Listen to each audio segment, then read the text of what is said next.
And the next question is Francisco Bojado versus Steve Forbes. What are your thoughts on that? Panchito Bojado, baby. That's what my prediction is. I think he's going to win a good unanimous decision, hopefully a knockout.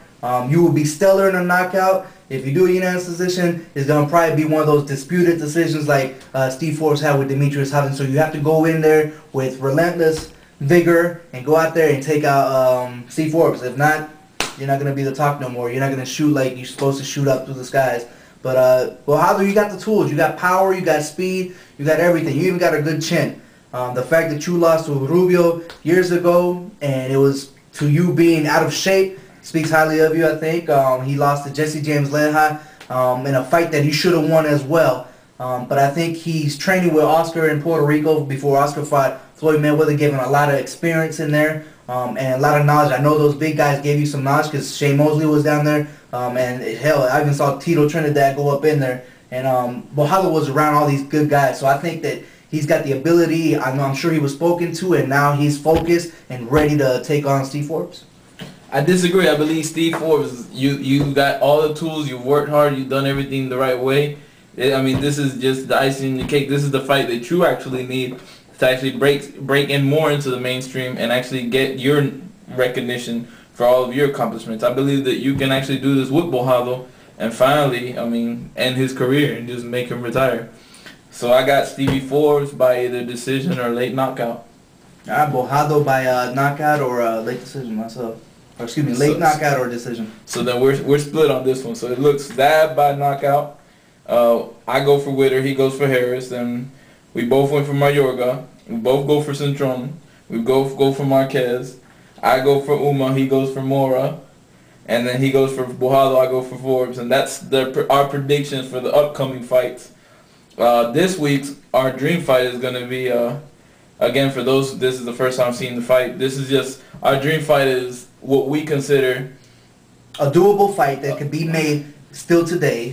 We're not talking about one of these 1930 fighters against a 1985 fighter or anything like that. It's two fighters that actually could still come and make a fight into fruition. In other words, two evenly matched opponents. What we're looking for is something that can be spectacular between two evenly matched opponents that, like he said, can still be done today. And last week's was Camacho Jr. versus Zab Judah. This week, we're moving up to the heavyweight division. You heard it. That's correct. The heavyweight division. The one that's sleeping, baby. The sleeping giants will rise. I don't know what the hell I'm talking about. Let's keep going.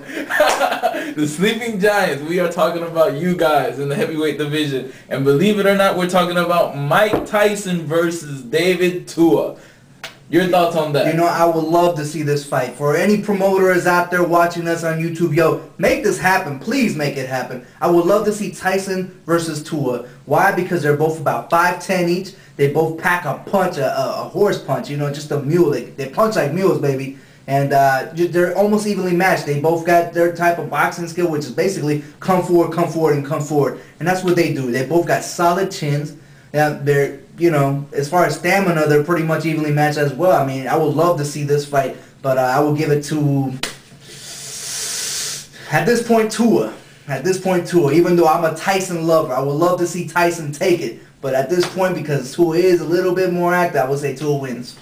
I think it'd be an awesome fight. I think it's actually something that's very much needed. Something high.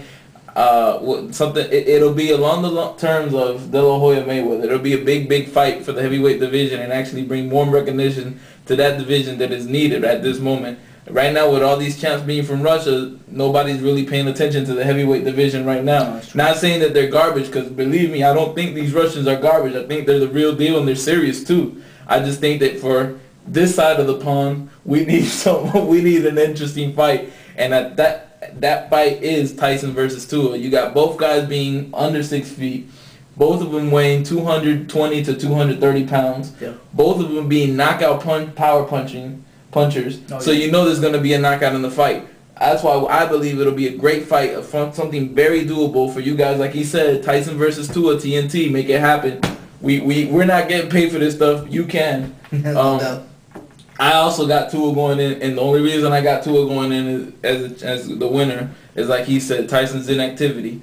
But it'll be a hell of a fight, and I would definitely watch it on pay-per-view. Regardless, anybody could win this fight. Just one punch, that's all that needs to be landed. In the heavyweight division, that is the story. Just one punch. Doesn't matter how old. George Foreman proved it against Michael Moore. One punch after all these years being retired, and that changed the face of heavyweight boxing. So anything could happen. And I believe the fight wouldn't go 6 rounds either way. No, I agree. So you guys out there, they can make it happen. Make it happen. We're giving you the ideas. All you got to do is throw the money and make it happen. And anyways, that is our show for this week. Again, we're just doing the first half of the month for September.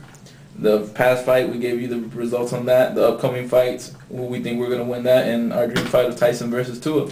If you like our show, again, subscribe to us on YouTube. Send us emails, comments, ads, friend invites, whatever you like, whatever floats your boat, make it happen. We will accept everything, criticism, love it. Let me know what we did wrong. Let him know what he did wrong. We'll make it happen. So again, P4P, mail@yahoo.com. That's where you send all your email questions to us. Comments on the videos. I love the fact that you guys are actually disputing and talking within the comments to each other about boxing. I think that's good for the sport. I think it's very good for the show. Make it happen. Keep it going. We have more shows coming up. I mean, just as long as you guys keep enjoying our shows, we'll keep doing it. I mean, we really do enjoy boxing, and we're avid boxing fans. All we do is eat, sleep, and watch boxing. We love it, as much as you guys do. I'm sure you guys are doing the same thing out there. And just keep it up, man. I mean, I think this is what's going to promote boxing. But, I think boxing needs a little a revamp, and this is what we're going to do. So, again, any questions, P4P mail@yahoo.com. It's at the bottom of the screen. And that's it, comments, man. friend invites, subscriptions. Tell your friends, tell your grandmother, tell your uncle, your aunt, your niece, your nephew, your third cousin, your baby mama, baby mama. Tell them all. Let them know that we're here to stay, and we're going to keep doing these shows until you guys say no. That's right. This is Pound for Pound Boxing. The voice of the new generation. Boy, pull back, no punches. See eyes blowing on my lashes set. Rapping fight like I'm blasting the tech. Never jam though, never get high, never run out of ammo. Niggas hating the shit cause they change your bitch. You know your favorite, I know what made you sick. And now you're acting raw, but you never had war. Know how to carry your hoes, wanna marry your hoes. Now she's mad at me cause your majesty just happened to be a pimp with a tragedy. She wants us to end cause I fucked her friend. She gave me one more chance and I fucked her again. I seen the tears as she busted in. I said shit, there's a draft. Shut the door, bitch, come on in.